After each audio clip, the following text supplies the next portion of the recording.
In 1096, Pope Urban in the Vatican City proclaimed the First Crusade, which sent hundreds of thousands of people out of Europe on a warpath against Arabs, the Byzantine Empire, the remnants of what it was over in the east, to take over Jerusalem. And what they did is they brought back all of this stuff into Europe, like ancient discoveries which the Romans had and had been lost throughout the Dark Ages, but had been kept in the Eastern world. They brought them all back to Europe, and they helped start things like the Renaissance. They brought oranges, and they brought Roman Arabic numerals, so the current numbers that we use today come from that. Anyway, that's the First Crusade.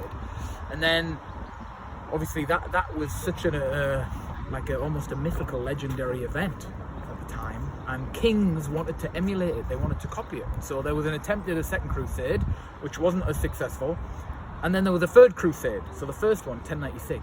The third one started in 1189, and from England, King Richard I, Richard the Lionheart, he was called Richard Coeur de Lion, he goes out in search of bravery. He's the King of England, but in his whole reign, he probably only spent about 6 months in England.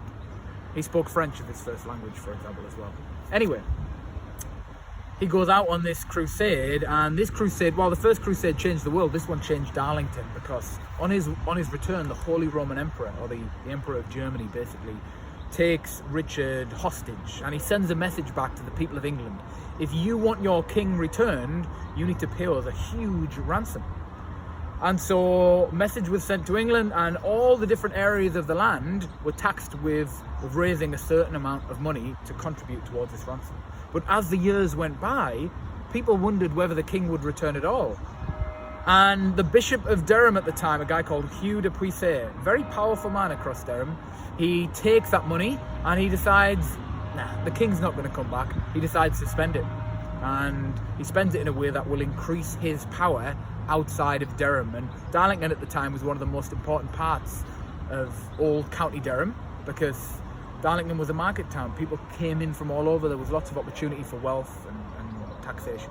So he builds this church with some of the money, St Andrew's Church in Darlington. He also built an orphanage just over here, or what would have been there. There's not much there now, because this was an important point along the river as well, and this was all the Bishop of Durham's land. He also builds one of the main bridges going into the city of Durham. And then the king is released.